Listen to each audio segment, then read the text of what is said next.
where we talk about all things sumo. That's right, and it's Basho time, y'all. We're going to talk about days 1 through 3 of the May 2024 Basho. Are you enjoying it? I am. I have to admit it's already a surprise in a lot of ways. Yeah. But I'm always excited when the Basho starts. Yeah. What about you? Yeah, me too. Everybody got your bingo card? Because you should at this point. You still got time. Bingos aren't coming in quite yet, so you've still got time to get a card. I'm not sure how many we have left, but... No idea. No idea. What's so great about this bingo game is once I set it up, it runs itself. That's right. The You best. just walk away and then just wait for somebody to email you. I do. That's exactly what I do. And I'm like, oh, you had trouble getting your bingo card? I can help you from the back end, but everything else is off my plate. I love it. That's right. I hope you've gotten your cards. If not, again, it's not too late. You can still get a card. Yes. We should say right here at the front, there's a couple squares that if you have them on your bingo card, they are dead squares. Yes. Just a couple. Unless these people show up later, Asanoyama and who's the other one? Oh, Takeru Fuji. No. Takeru Fuji. Yes. If you have those two, since they have not been there from the beginning, it's a dead square. Now, if they come in later, it'll be a makikoshi or a kachikoshi. But supposedly they're out. So that's a dead square. Sorry. That's right. So sorry.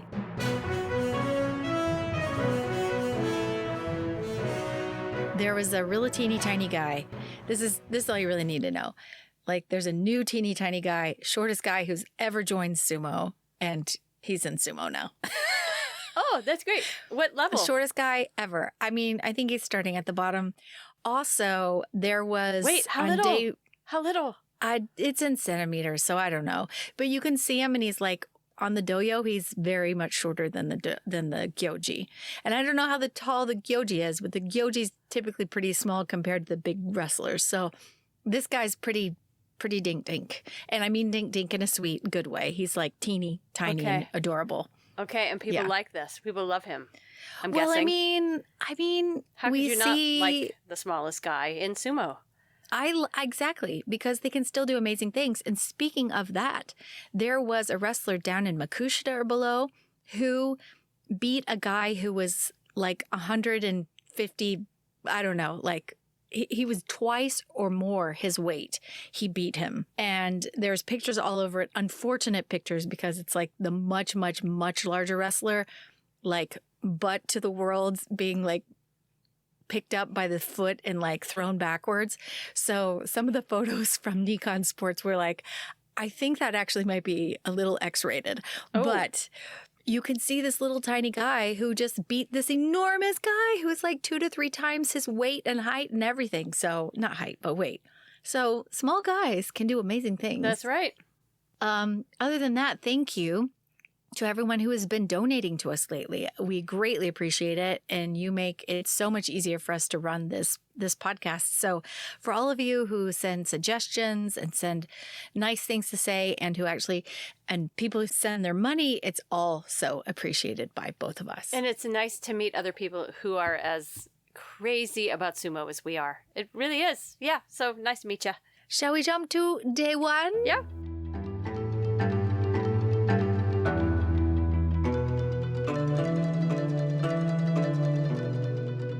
Newbie alert.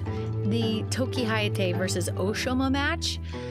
I have to say that Oshima wins, and Oshima just had more strength. But let me tell you that Toki Hayate did a really good job trying to wiggle out of Oshima's solid belt grip, but in the end, Toki Hayate just got pushed up against the bales, tried a lateral escape movement, but Oshima denied this, and he then nudged him out and over the line. So I know that if you're all cheering for newbies, we're all probably going to be on the Toki Hayate train because he's not been reported as being a bully. But day 1, Oshima won. The more I watch him, the more I'm like, he does seem a lot smaller than everybody else. Like, it is really going to be a challenge for him to compete with these much larger guys. Yeah. And I do think that, like, some of these guys that were smaller when I first saw them, like Kirishima, like Hoshoryu, they do have the ability, like Abi, they were all skinny. They put on weight slowly over time and kind of I don't know, they got better, they got stronger, but it took a lot of time. And yeah, looking at him, you're like, I think he's going to have to kind of stew and build up muscle and mass to really be able to compete. It's kind of like when you make cookies and you want to pull them out of the oven really soon. They look like they're done, but then you're like, no, it's not quite done. It needs like another 2-3 minutes. Although I do like chewy cookies, so... I do too. I like chewy cookies. I like smaller sumo wrestlers, but sometimes you just got to put it back in for a little more heating. What else do I want to talk about? Midori Fuji versus Nishikigi. Now, it should be noted that Midori Fuji in all of the matchups has had more wins over Nishikigi, which is a bit surprising. And I found this match really interesting because Midori Fuji is so strong. And I think what struck me as interesting the most this day is that he's doing big man sumo. He's not getting in there and doing his karatsukashi. It's like he's got something to prove strength-wise, and he approaches this bout with Nishikigi in just that fashion. He wins the tachiai, it looks like, up against Nishikigi. Then he just digs his head inside Nishikigi's chest, drives him back and to the edge. Nishikigi evades sideways, but Midori Fuji follows, and he does like large man sumo, like no tricks, no throws, nothing. It's just full court press, just A-game, shove, thrust, push, and beats Nishikigi. So that was interesting. Yeah, I continue to be so impressed by Midori Fuji. The man is so jacked. Like, he's so muscular. Yeah. His traps are just amazing to me, and he's fast as lightning. I know. And I do worry a tiny bit because he looks body-like Ishiura, like Inho, who ended up with really bad injuries in the end because of their size. But they have to be that jacked up to be able to stay safe in the sport. Yeah, on the smaller side of things. Yeah, that's exactly what I think. Like, you have to have that kind of muscle mass around your bones to keep yourself safe going against these larger men. And right now, he just looks fantastic. Yeah. And again, he's doing large man sumo. Like, he looked like Mitaki Yumi, kind of pushing and thrusting his way and just bulldozing. So I was like, what's happening? He's got something to prove. And I love it. Ura versus Oho. Ura just got low. He set up for a football lineman rush, gets the left inside, like barely grip, and then he improves it as best as he can. And he gets the belt and pushed on Oho, who was at that point up too high, stepping backwards, and pretty much out. It was a very powerful charge from Ura for the win. Ura also just has some sort of like contortionist position. Like, if you looked at the slow-mo, he dug his head in and he had one arm pushing straight ahead and then the other one kind of over his head, over the chest of Oho. I don't even know how he got into that position and then still had strength to still push Oho out. Like, Oho lifted one of Ura's arms straight up, trying to break the pushing. And then Ura just kept going forward. Like, even though one arm was straight up in the air, like he had his hand raised. It was great. Yeah. I don't know how it happened, but it did. Takayasu versus Wakamoto Haru. I just love this matchup anyway. They're just two favorite wrestlers. But this match reminds me just how incredibly strong Takayasu is. Up top, you can see each man both having a lot of skill, trying to reach for a grip. And they both got a good grip post Tachiai. And then they just kind of stayed close to each other, pushing on each other, both like really to no avail. And it was big sumo from both of the guys. It seemed to me that Wakamoto Haru was controlling the bout up top, but Takayasu, he had, I think, stronger grip. It was like a death grip, and he would not let go. Wakamoto Haru tried to shake him off, but really that was the problem, is that wherever Wakamoto Haru went, Takayasu just would follow with that death grip, and he would like calm the match down because he just had the ability to do that with that strong grip. Takayasu tried to throw. Wakamoto Haru disallowed that and broke free of the grip. Actually, he swung around and tried to reposition himself on Takayasu's chest to charge, but Takayasu used a brutal looking Nodowa at this point and on Wakamoto Haru. And that was kind of the end of it. It was 2 pushes with a Nodowa, and Wakamoto Haru was kind of unable to do anything and was pushed out. Wakamoto Haru is strong and he's fast, but it's really, really hard to go up against somebody who has more mass, and epic strength. And he's a pro. He's a veteran. So he knows how to get the grip he wants with enough patience. Yep. Now then begins our run of poopy first day starts. Gonoyama versus Kirishima. This was crazy because it was over in 2 seconds. Gonoyama easily charged and just bowled over Kirishima. It was crazy. It was won by the Tachiai. Gonoyama just had a bigger, stronger Tachiai. And when it's that strong, I guess Kirishima cannot answer. So that was a pooper. Takakeisho versus Hiradeumi. Also, another interesting kind of takeaway from this match is that we had a big blast from Takakeisho, but it actually had no effect whatsoever kind of on Hiradeumi because he has that upper body flexibility that it just, for one reason, it just doesn't work. Hiradeumi just charged back and rushed Takakeisho back and out. It was simple chest thrusts on Takakeisho. And I think if I would to look at it again, I would say Takakeisho's initial charge just isn't the strength. And we all know that he's majorly injured because Takakeisho on any given day would win the Tachiai. And I just don't think he did it. So he showed up on day 1 being unable to fight in his full strength. Fabulous for Hiradeumi. But what's unfortunate about this is like Takakeisho's neck problem. I think I heard one of the announcers say it really requires surgery. So like what do you do if you're an Ozeki and you need neck surgery to take care of this major neck pain? I mean, the choices are awful. Like hang in there and keep trying. Hang in there and fall down the ranks and then take a year off and then you've got to climb back up. Just keep making your money climbing out and then, or I mean, I guess he can quit, get the surgery and just go Kyujo for a year and he'd still make some money, falling down the ranks.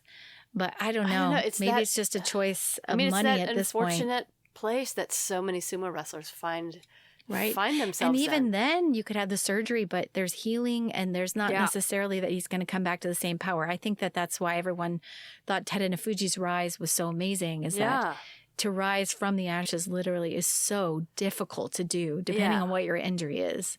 It's such an unfortunate place for these guys to land in because the sport doesn't allow enough downtime to really heal your injuries. Football does, soccer does, all these other sports do, but not sumo. Oh, and it's just tough to see Takakeisho at that spot. Well, we have the debut of Koto Zakura versus Daisho. Good sumo. It was good sumo, I think, from Koto Zakura. Or Koto Zakura. I don't know exactly how we're going to say this, but we'll figure it out. Yeah. It seems like they are saying Koto Zakura. Koto Zakura. But you know what? You can't ever count Daisho out. Daisho had great mobility and huge thrusts that rushed Koto Zakura back and out, if I'm correct, right? I think all of the Ozekis, well, I haven't finished it, but it just is a bad day for Ozekis. It was a bad day. In this one in particular, I just thought maybe Koto Zakura had a plan at the top. Like, what was he trying? It was an unusual Tachiai, and I just think it didn't work. It just, maybe I guess you have a game plan, and then it just doesn't, the follow-through doesn't work. Yeah, and he was kind of like, oh well. Just kidding. Tried that. Okay, day 2. The next bout, Atami Fuji versus Hoshoryu. I like this one. Yeah, Atami Fuji gets a death grip, left outside, right inside on Hoshoryu. And throughout, Hoshoryu tried many throw attempts on the much bigger Atami Fuji, but Atami Fuji must have been like dead weight to Hoshoryu. He was unable to be lifted, and eventually he just inched back on Hoshoryu. Atami Fuji did, and Hoshoryu still tried another throw at the edge, but again, to no avail. So he swung Hoshoryu back and out and to the dirt with an atomic Fuji type of throw. Nice. It was exciting to see Atami Fuji crushing it And but then it did leave me with this bad taste in my mouth that all Ozekis got defeated on day 1. Yeah. Which brings me to the last bout of the day, which was Onomatopoeia versus Terunofuji, which is what my computer always autocorrects Onosato as. And I've fought it so many times that now I'm tired of fighting it. And now I've just accepted that Onosato's name is Onomatopoeia. Okay. So this battle was won the only way it could be won, by winning the Tachiai and advancing on Terunofuji from the first split second, which is what Onosato did. He just rushed and gave no time for a very injured Yokozuna to readjust his grip or pivot or gain the upper body strength advantage that he somehow, usually can muster. Onosato is the same size in matchups, so it was always going to be hard for both of these guys. But Terunofuji, he gets a grip up top immediately on Onosato, but at the same time, Onosato also got a grip, and then he bettered his grip, and he got that deep Mawashi grip on Terunofuji, which I think gave him more ability to maneuver Terunofuji around. Terunofuji is just rushed backwards, and he tried a throw at the edge on Onosato, but it's really hard to do that when you're the same size and same height, and Onosato denied that throw. So Terunofuji fell awkwardly, and I was like, oh, God, that knee is still toast. That can't be good for that knee. So we'll just, at this point I wrote, we'll see how much he can do tomorrow. And then Onosato was quite excited about that win, and he should be. Yeah, as he should be. That was his first Yokozuna matchup, wasn't it? I'm not sure. I literally don't remember. Because we didn't have Terunofuji last time. Yeah. So, and he would have been too low the time before. Yeah. As I watched it, I mean, they're both so satisfyingly large, and then just the setup and the pre-bout. I mean, I loved the whole thing. But it really did seem like Onosato, he's just at that stage where he's like, I want to compare myself to a Yokozuna. And he was so thrilled that he got the upper hand. And he should be. I mean, he looked beautiful. He just set himself up perfectly, and his hair looks divine. Mm-hmm. Mm-hmm. Yeah, agree. Okay, on day 2, the biggest news was we had 2 withdrawals. We had Terunofuji and Takakeisho, which was a bummer. Terunofuji, they say, has gone out because he's got pain around his left rib and his knee. And there was some footage of him in a training session earlier this week in which it looked like he was trying to stretch out a very painful left rib. So, I mean, I imagine those are the kind of injuries you get in practice all the time. Yeah. Bruise up your ribs. The official news on it, though, said it was the knee, I think. So that may be what it was on day 2, but then the certificate from the doctor said knee again. So I was like, oh. And I'm sure no. they're like, it'll be fine in 2 weeks. He'll be right back in 2 weeks. Everything is fine in 2 weeks, by the way. Everything is fine. That was unfortunate on day 2, but there were 2 guys that got freebie wins because of that, Daieisho and Gonoyama, who both got early days off in this Basho, which I hope they enjoyed to the fullest, ate a whole bunch of mochi, and just had a nice off day. I want to talk about how lovely it is to see Takara Fuji back and how he's renewed. Have you noticed this? Mm-hmm. He looks good. He completely smothered Toki Hayate on day 2, and he showed us, like, definitively, I should be here. There's no hint of, how his sumo was getting kind of, I don't want to call it lackadaisical, but he would slow everything down and just wait for his opponents to get tired. But he's got this aggressiveness back to him now, and he looks really good. Yeah, maybe he's healthy. Maybe it was just something simple. Temporary blindness or something. He had to wait 2 weeks to get better for or something. As much as I really want the science teacher, Toki Hayate, to do well. I really want the middle school science teacher to do well. I know. Just am like, well, okay. I have that pain in my heart with Tomokaze. That one hurts because he's also somebody who had all the energy and everyone was on his side. And then he got so injured, fell all the way down the ranks, has worked himself back up, and then is now getting beaten. And it's just like you see it on his face. He's my guy I'm championing, even though I know it's such a tough road for him. Yeah. Every time I watch him, I'm still just amazed by his age. He's 29, which is so young. And he just looks so much older. Just so much older than that. And the story, right? It just seems like he should be in his 60s. It really does. Well, maybe he is. Maybe he is. He's hidden away. He's I'm going to tell he's everyone been hiding I'm it the whole time. Well, then he's doing super well for 60. Well, you believed it, so must be working. I want to mention just how dynamite Shodai looked on day 2. Yeah, I was like, again, where's this guy been? Right? Shodai's matches are just always so fun when they go his direction. They're wild, they're woolly. When he's attacking and he doesn't let people out of his sight, like you see these flashes of who he was as a Nozeki for a while. And his unfortunate opponent on day 2 was Kota Shoho, who was running backwards as fast as he could, trying to escape this way and that, and Shodai just didn't allow him to reset anywhere. And I just love watching that kind of sumo when it comes together for Shodai. He's just brilliant when I see that side of him. I know. Yeah, agree. My favorite fight of the day, and the one I would have just paid admission fee simply to see this one fight, was Midori Fuji versus Mitakeyumi. Yeah. I love both of these guys for very different reasons. But Midori Fuji is just relentless in this match. He is fast, he is speedy, and he got in so quickly and pushed up on Mitakeyumi's chin and chest, but he's so much smaller than Mitakeyumi, you know? I know, I was so impressed. I was like, he could easily go for that Katasukashi grip. Like you know that's an easy win. But that's why I feel like he's challenging himself. He's like doing Mitakeyumi's style sumo with Mitakeyumi. It's like massive ego in there, and I love it. But Mitakeyumi is a mountain. Right. And so you push as hard as you can to try to get this mountainous man out of a ring. And Mitakeyumi just like set up at the edge and he put one foot on the ropes and was like, I am going nowhere.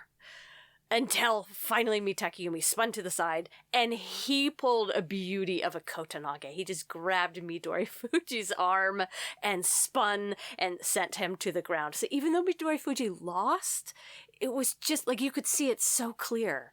You got to give him effort for trying. Yeah, you know? like he almost had it. And then kudos to Mitakeyumi for being able to control the momentum of that fight and put on the brakes in the way he did. I loved that fight.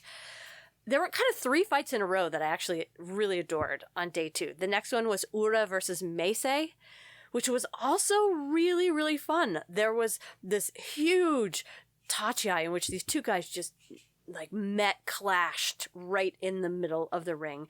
And Meisei regained his balance, stalled the two of them, and then Ura did this perfect, like we often talk about how, you don't pull, y'all, you don't pull, because that's a mistake. Well, Ura just perfectly timed this tiny pull on Meisei and shifted away from Meisei at the same time. And then while Meisei was kind of reeling and finding his balance again, Ura jumped back in and pushed Meisei down to the ground. Just completely a huge shove down. It was fast, and it was like the timing of it was brilliant. It was beautiful. So well done, Ura, for that. And the crowd loved it too. The crowd absolutely loved it. It was an exciting match. The next match also got me on my feet. Takayasu versus Onosato, or Onomatopoeia, who was on a sumo high after beating a Yokozuna on day 1. Yeah. As he should be. And both of these guys are big and they appear healthy and strong. At least they did on day 2, right? So it looked like, oh, this is a healthy looking Takayasu meeting a healthy young Onosato that just met and beat an unhealthy Terunofuji, but still, that's a pretty big deal. And Takayasu just overpowered Onosato. He had Onosato on the run, and Onosato was the one that stepped out as he was moving backward, trying to get away from Takayasu. I was so happy for Takayasu after this win. I was looking at the slow-mo at Onosato's foot as when he went out, because it looked like that spells disaster. And he got up and he seemed to, he fell and his foot did the weirdest thing. And I was like, oh, that's how you twist your ankle. Yeah, exactly. It looked brutal. And I was like, well, then kudos to Onosato for being that flexible and that young and nimble, because that would have taken any older wrestler out immediately. Yeah. It was so ugly. So, and he was fine. He just walked it off. He was fine. He was fine. I was worried for no reason. No reason. Well, continuing on day 2, Abi completely ate Hoshoryu for lunch. Yes. Abi went for Hoshoryu's face with both hands, and it worked. So Hoshoryu started with 2 losses. This is kind of a big deal for an Ozeki to lose 2 days in a row. And then we had Hiradoumi versus Kirishima. Finally, Kirishima arrived. This was the first Ozeki to win at all in this Basho. I know, but it looked so hard for him. I mean, he barely beat Hiradoumi, I felt. It was hard fought. What I liked about it is Hiradoumi, I mean, talk about spunk and spirit, and he gets in tight, and he's hard to disengage from.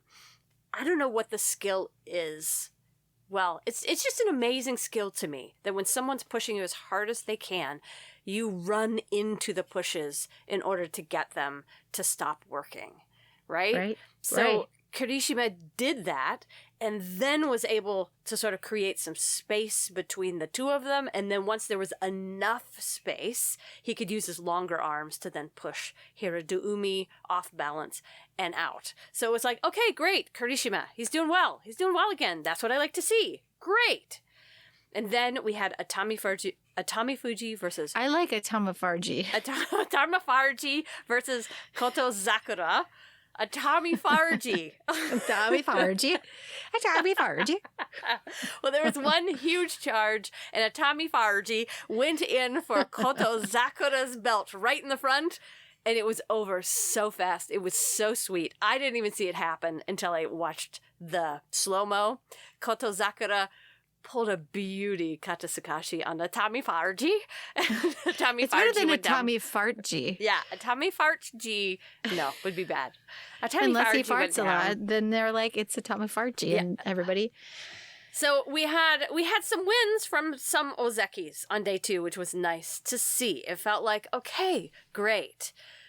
They're looking good. That's right. Not everyone, but that's all right. That's right. Just save. I would also like to say on day 2, if you're watching Juryo, Hakuoho had a kind of a ugly injury. So, we've all been worried about him coming right back up.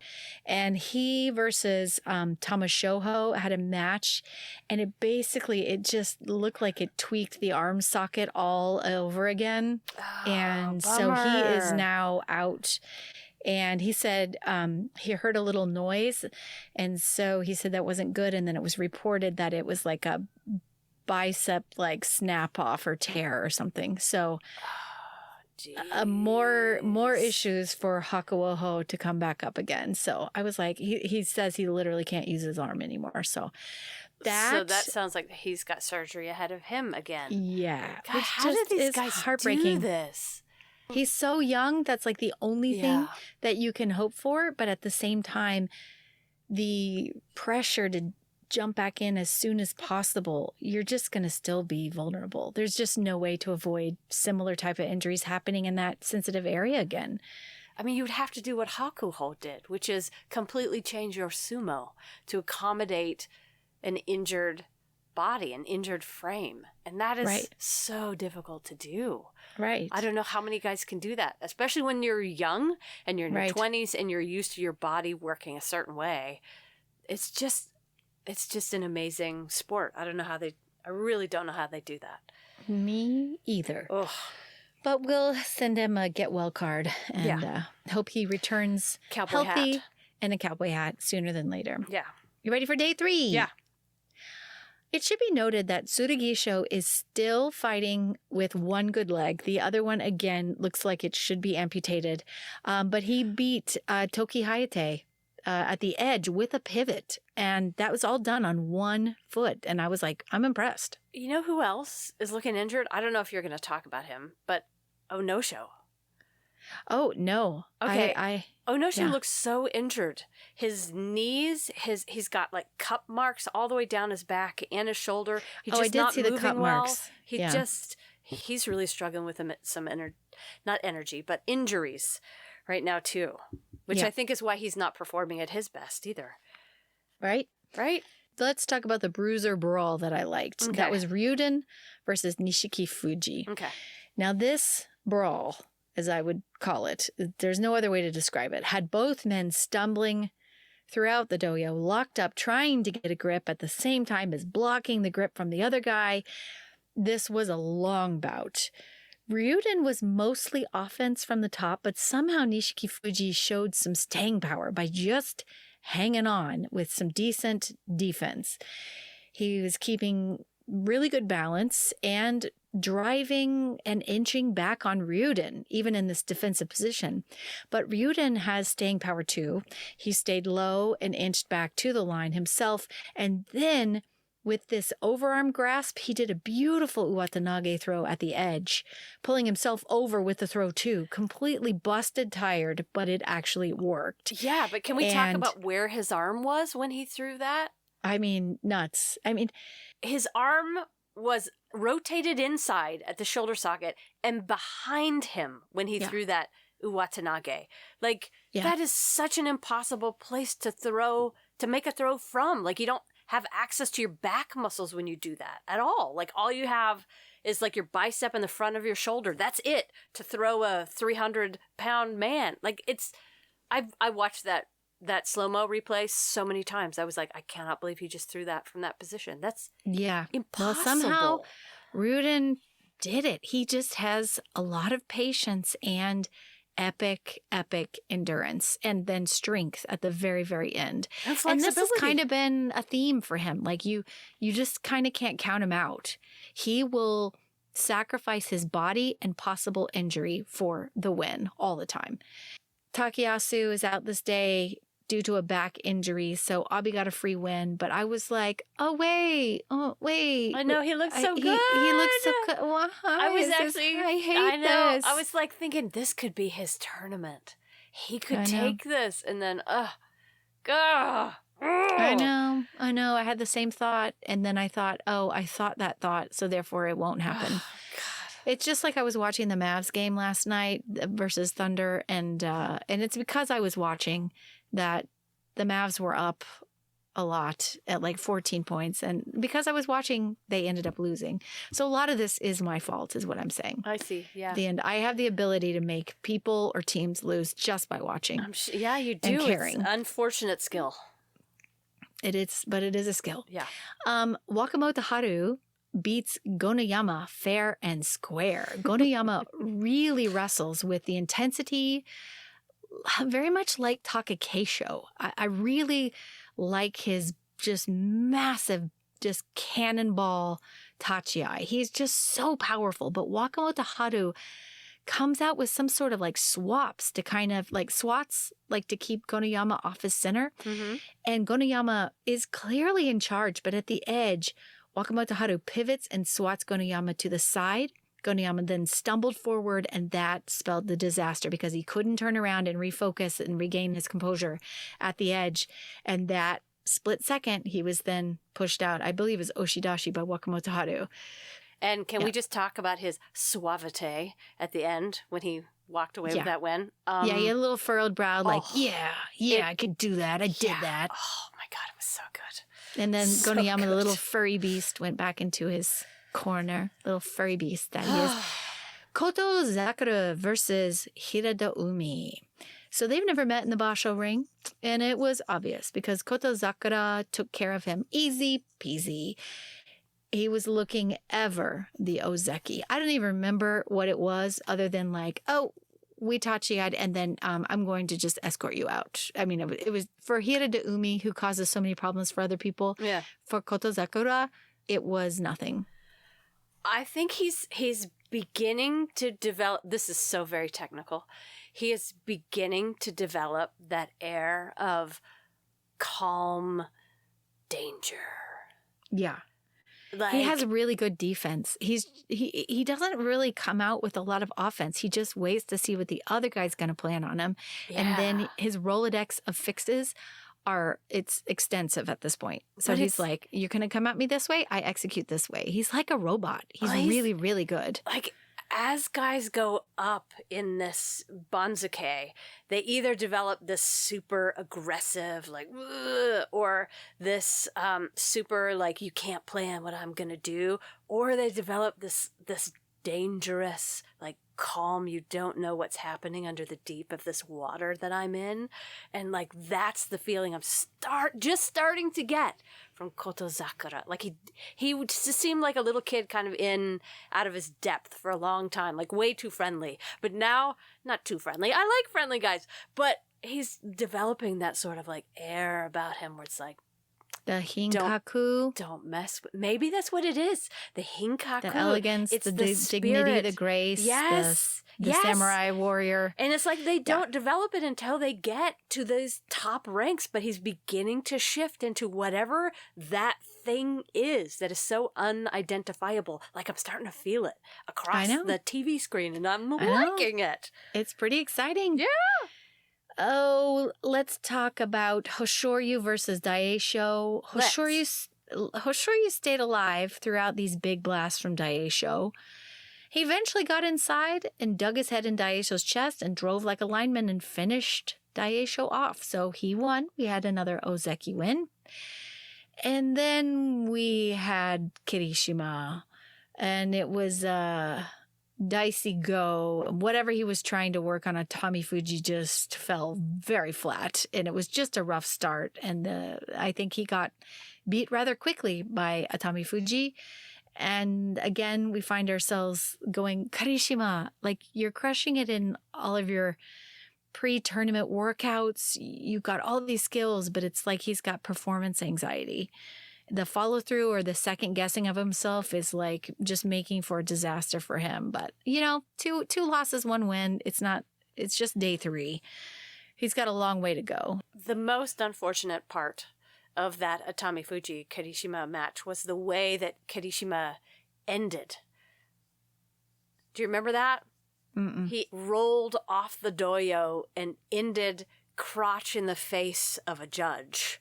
Oh, like, well. Like the poor judge. It was so unfortunate. It was like, he got nutted? Yeah, he did. Oh, well. Like Kirishima nutted the judge on the sideline. Well, it happens. It happens in sumo. Probably more than we ever know. Probably how often the these guys get nutted. Probably the judge was like, oh, that hasn't happened in a while, but I'm due for a good old-fashioned nutting. every other tournament, at least once a year, we all get nutted. I wonder what that is in Japanese. I doubt it's an actual word, but it should be. I can always ask my Japanese teacher, and then I'll promptly get kicked out of class. Well, I also want to mention the great fight between Onosato and Tobizaru, which I really enjoyed on day 3. Mm-hmm. Good God, Onosato just looked like a force of nature against Tobizaru. Tobizaru might have an injured ankle, but Onosato just looked bigger and way more aggressive. A very easy win. Tobizaru's feet could not stay on the ground against that guy. Mm-hmm. So it was like you can see how much potential Onosato has. He's the right size. If he can stay healthy, which is what we always say. If they can stay healthy, they've got a lot of potential. Yep. Is that it for our days 1 through 3? Yeah, I think so. We will be watching a lot of sumo between now and then, but we will see you next week. See you later. Bye. Dewa mata.